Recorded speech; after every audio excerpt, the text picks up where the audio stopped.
the first time I did not know which is me and which is not me. The equation of time and space was suddenly not applicable for me.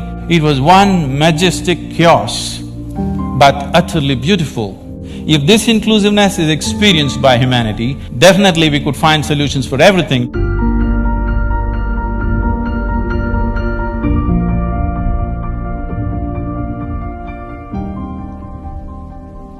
I'm generally referred to as a mystic. Well, what's that supposed to mean? If there is something here that you do not know and you're unable to understand, that would become mysterious to you. If there is someone here who seems to know and understand a lot of things that a lot of people do not seem to know and understand, that person would become a mystic. On a certain day, 2 cows were grazing on the English meadow, English cows. One cow asked the other, "What is your opinion about the mad cow disease?" The other cow said, "I don't care a hoot, I'm anyway a helicopter." Being a mystic, being a realized being is just like this. A cow realizing that it's a cow and it becomes a celebrated cow. Holy cow, isn't it? Is it that simplistic? So let me tell you my story. It's significant and it's wonderful that TED for the first time happens here in Mysore because this is where I was born and I grew up not very far from here, where we are right now. So as a child, one thing that I realized was that I was utterly, absolutely ignorant. And everybody around me seemed to know just about everything. I did not know anything at all. So because I did not know anything, I had to pay enormous attention towards everything. Because others seemed to know everything, they could just go about their life happily without paying attention to anything. My sense of attention became like this. If I see a leaf, I could just sit there looking at this leaf, just staring at it for hours. If I sat up in my bed, just staring at the darkness, I could just do this for the whole night. So this attention brought a completely different level of involvement and interaction with just about anything and everything around me, animate and inanimate. But everybody else seemed to know everything and they were just going about their life busy and happy. But I was just staring at every little thing. Then I realized that even they did not know anything, it is just that they had their assumptions and belief systems that they were happy with, either their own or what was handed down to them by someone else. And they not only knew about what is here, they also knew about other worlds, about gods, about heavens and everything. And here I was struggling to figure out what is what. So this so intrigued me that I started planting myself outside a major temple here in Mysore because I wanted to really see, after having a meeting with God, after having a conversation with God, how people will be. So I stood there intensely observing every face that's walking out of the temple, and generally I heard local gossip.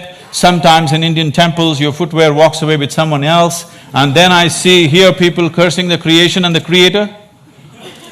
I always found people walking out of restaurants always had more joyful faces than people walking out of temples. Divine versus dosa, dosa seems to win. I could not come to terms with this, and so I slowly became more and more and more skeptical about everybody and everything around me. Skeptical about social structures, political systems, religious beliefs, even scientific theories, because none of them match with my experience of life. On a certain day, I started moving towards Chamandi Hill. You must see this place. And there is a tradition in Mysore. If you have something to do, you go to Chamandi Hill. If you have nothing to do, you go to Chamundi Hill. If you fall in love, you go to Chamundi Hill. If you fall out, you go to Chamundi Hill.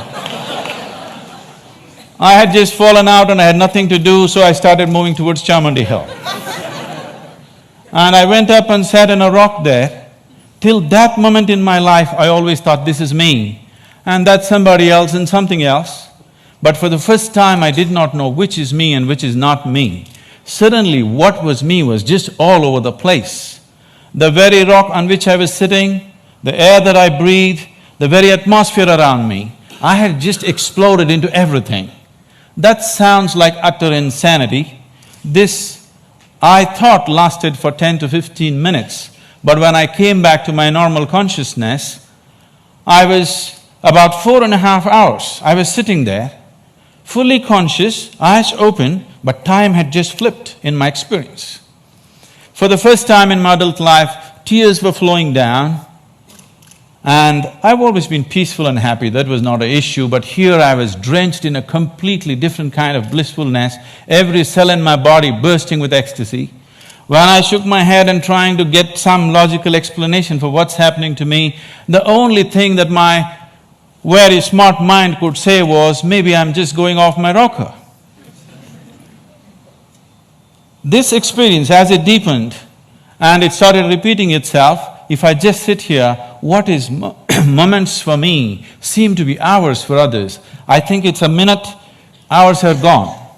On a certain day, I happened to be sitting in a certain place. I actually thought it's about 25–30 minutes, but when I came to my normal senses, 13 days had gone by. I was sitting right there.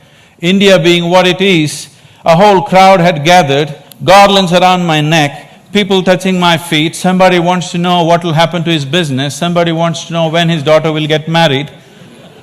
All the things that I hated were just happening around me. And I had to move away from this place just to avoid this crowd around me. And as this experience deepened into me, one thing that happened to me was, everything that I believed was me suddenly was not me. This was always me. And suddenly I found, this is just an accumulation of food that I've eaten. What I accumulate can be mine but can never be me.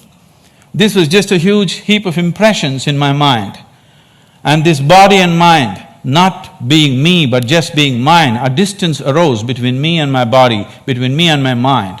This also facilitated a certain experience within me, that suddenly the equation of time and space was suddenly not applicable for me. I was seeing that what is here is there, what is there is here, past, present and future got mixed up. It was one majestic chaos, but utterly beautiful. So my skeptical mind, not able to come to terms with it, started conducting experiments. These experiments are too weird to talk about and the results too fairy tale-ish for anybody to believe. But one thing that I arrived at was that existence is not human-centric, and all human experience is self-made. Most people believe that their experience is molded by what situations in which they exist, but all human experience is 100% self-created from within. I think today a lot of science is beginning to agree with that. And having realized that, if all experience is created from within, if the basis of your experience is within you, the seat of your experience is within you as it is, what kind of experience of life would you want to have? For yourself, I'm sure you want it to be at most pleasantness, whatever you may be doing. What you want for your neighbor may be debatable, but what you want for yourself, definitely you want utmost pleasantness. As I realized the basis of my experience is within me, I shifted from staring at things to sitting with my eyes closed. This was a dimensional shift in my life, from staring to sitting with my eyes closed. I got so fascinated with this human mechanism, I wouldn't want to open my eyes. For days on end, I'm just keeping my eyes closed, wanting to see everything about this one. And what I realized was, if I take a piece of bread and put it into this system, this piece of bread becomes my body in a few hours, and I begin to experience this as myself. This amazing process, as I became more and more aware of it, I saw the very source of creation. The very maker of this body, the manufacturer of this body is within. Once I saw this, and I could see that I could rewire my brains completely in 24 hours, changing myself beyond social upbringing, family situations, even genetic qualities in me. I could see I could just completely change everything about myself. In 24 hours, I'm a different person. Another 24 hours, I'm a different person. I was like a conscious schizophrenic trying out different things. On a certain day, I just, in a field hockey game, I fractured my left ankle, and I went and sat down in a place. I was in excruciating pain, and by then I had also become a chronic asthmatic, and I had a very severe bout of asthma. And this pain and this inability to breathe together, they were quite something. At that moment it occurred to me, if the maker of this body is inside, why is it that I cannot mend this from inside? I sat down with a certain resolve. If this is true, I must be able to allow it to mend itself, otherwise I must be completely on a wrong track. I sat down with my eyes closed for about little more than an hour. When I came out, my asthma left me, never to come back again. And above all, my fractured leg was perfectly okay in little more than an hour's time.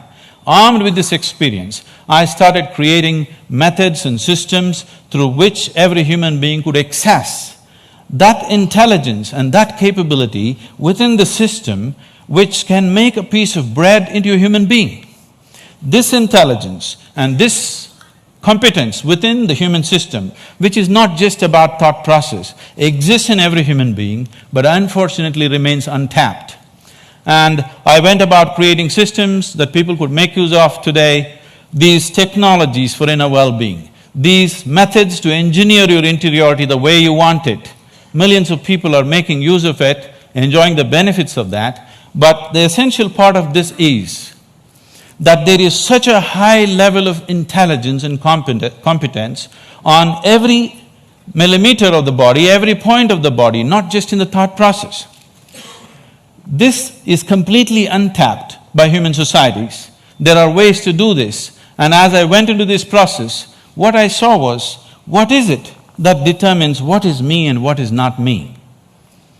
I am capable of taking a piece of bread and making it into myself. If I look at this body, it is just a piece of this planet that I have borrowed, but why is this separate and this is separate? Then I found that it is just the boundaries of sensation which determines what is me and what is not me. Here there is sensation, so this is me. There seems I don't feel the sensation, so that's not me.